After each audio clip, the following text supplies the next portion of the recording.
ఈ రకాల ఇబ్బందులు పెట్టాడు బైక్ తీసుకుని. గతంలో కూడా అంటే ఇప్పుడు సరదాగా అడుగున్నది ఇలాంటి టైటిల్స్ ఉంటాయి. ఈ తెలియదని నేను అనుకోను. తెలిసినప్పటికీ ఆ మాట్లాడేటప్పుడు ఆ సమన్వయం కోల్పోయి ఎంజి రామచంద్రన్ గారు తమిళలో ఎలాగైతే జానపద సినిమాలు అనగానే చెప్తారు, అలాగే తెలుగుకి సంబంధించి కాంతారావు గారు చూస్తారు. అంటే గౌరవప్రదంగానే ఉంది కదా, ఆయన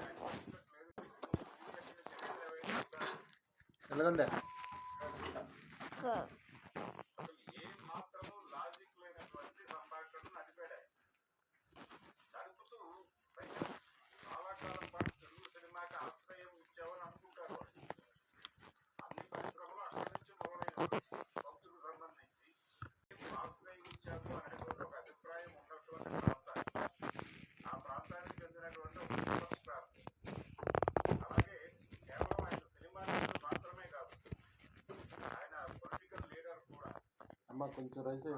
డిఎంకే పార్టీకి ప్రచార కార్యదర్శిగా సుదీర్ఘకాలం పనిచేశాడు.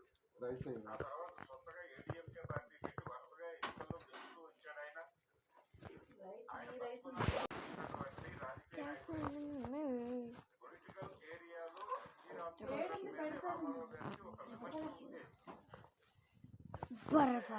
ఏంటంటే ఫెడరల్ స్ట్రక్చర్లోకి పొలిటికల్ ఈవెంట్లు తీసుకురావాలి అనే ఒక అభిప్రాయం ఎన్టీఆర్.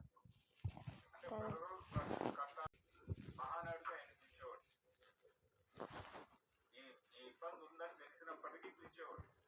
ఆయన కూడా వచ్చేవాడు.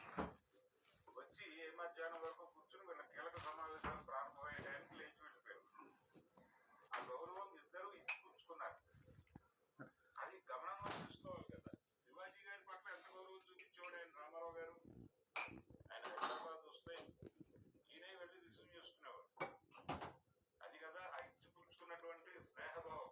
రాజ్ కుమార్ పట్ల ఎలా ఉండేవాడు ఆయన, అక్కడే నాగేశ్వరరావు ఎలా ఉండేవాడు. ఒక సందర్భంలో లత గారు అద్దాల రాముడు సినిమాలో నాగేశ్వరరావు గారితో చేస్తున్నానని ఎంజీఆర్ తో చెప్పినప్పుడు ఆయన ఒకవేళ అంటే అతను ఇక్కడి నుంచి వెళ్ళిపోయి అక్కడ షూటింగ్లు చేస్తున్నాడు, మెడ్రాస్ వెళ్ళిపోయి రాలే. కాబట్టి ఆయన డేట్స్ ముందు చూసుకోను, ఆ సినిమాకి ఇబ్బంది కలగలేదు. అంత గౌరవం ఇచ్చేవాడే తెలుగు హీరో. ఒక సినిమా